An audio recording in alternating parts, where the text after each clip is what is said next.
विवाह एक भीषण परिस्थिती. पुढील काळात लग्न न झालेल्या वयस्कर तरुण तरुणी मोठ्या संख्येने दिसतील. वृद्ध झाल्यावर आधाराला कुणी नसेल आणि पुढील पिढीची वंशवृद्धीच न झाल्याने वृद्धाश्रमामध्ये जाण्याची किंवा एकाकी आयुष्य काढण्याची वेळ येणार यात शंका वाटत नाही. अपेक्षांचे ओझे बाळगून भविष्याच्या बाबतीत विचार न करणारी ही पिढी स्वतःबरोबर पालकांना सुद्धा आयुष्याच्या वृद्धत्वाच्या टप्प्यावर अनेक चिंतांना जन्म देत आहे. कारण मुलामुलींचे लग्न झाल्यावर पालकांची गृहस्थाश्रमाची जबाबदारी संपते. पुढील पिढीकडे सूत्रे देऊन पालक आपल्या निवृत्ती आयुष्याचे नियोजन करू शकतात. आता मागील एक पिढी आणि आत्ताची विवाह न झालेली पिढी यांचे निवृत्तीचे आयुष्य खडतर असण्याची शक्यता जास्त आहे.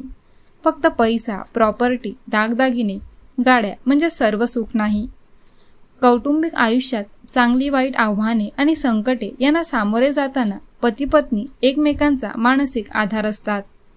जीवनात पूर्णत्वाचा खऱ्या अर्थाने आनंद मिळवायचा असेल तर वाट्याला आलेलं दुःख किंवा प्रतिकूलता सुद्धा सुसह्य होते.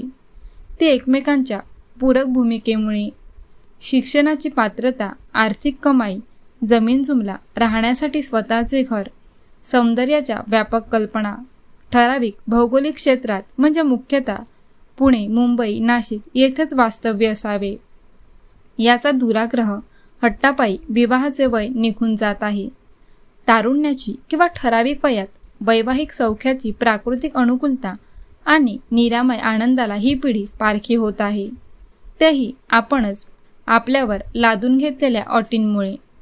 खरं तर बायोडेटा बघून किंवा अभ्यासातून त्यातील प्रतिकूल मुद्द्यांवर कशी मात करून विवाहासाठी पार्श्वभूमी तयार करता येईल याचा विवाहेच्छुक तरुण तरुणींनी विचार गंभीरपणे करायला हवा.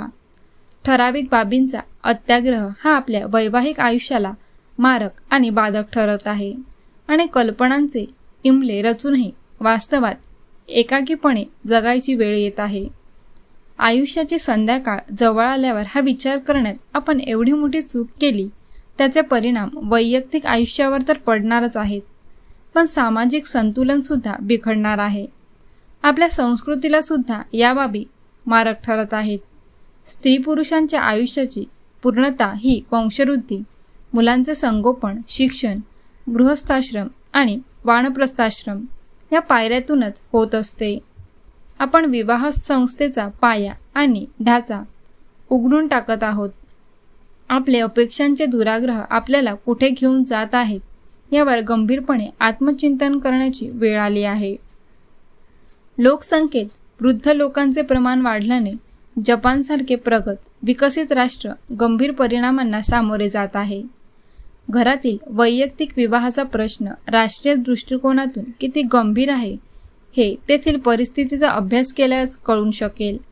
शेवटी जी तडजोड वय वाढल्यावर करणे अपरिहार्य आहे त्यासाठी सगळे तारुण्यपणाला लावून अपेक्षांचे ओझे किती काळ वाहायचे एवढे करून पुन्हा आपण केलेल्या अपेक्षा पूर्ण झाल्याच नाहीत तर मग इतका वेळ म्हणजे वाया गेलेली अमूल्य तारुण्याची वर्षे, घेतलेले एफर्ट्स आणि वाढलेल्या वयाचे काय. कृपया संवादाचे पूल बांधून लवकरात लवकर वैवाहिक आयुष्याची स्थिरता कशी प्राप्त करता येईल यासाठी काय पावले उचलावी लागतील याचा मुळापासून विचार हवा. अशी अपेक्षा आज अपेक्षेचे ओझे वाढवून नाहक मुलामुलींचे वय निघून जात आहे. याची खंत ना मुलांना ना पालकांना. आजचा काळ, आजची परिस्थिती काही वर्षांनी तशीच राहील हे सांगता येत नाही. आजचा पैसा, सुख, ऐश्वर्य, आरोग्य काही वर्षांनी तसेच राहील हे सुद्धा सांगता येत नाही. पालकांनो आणि मुलामुलींनो, भविष्याचा विचार करून आजच निर्णय घ्या. अपेक्षांच्या जंजाळात अडकून न राहता समजदारीने निर्णय घ्या. योग्य वेळेत योग्य वयात विवाहाचा निर्णय घ्या. काळ निष्ठुर आहे, चुकीला त्याच्याकडे माफी नाही आणि त्यानंतर पश्चात्तापाला अर्थ नाही.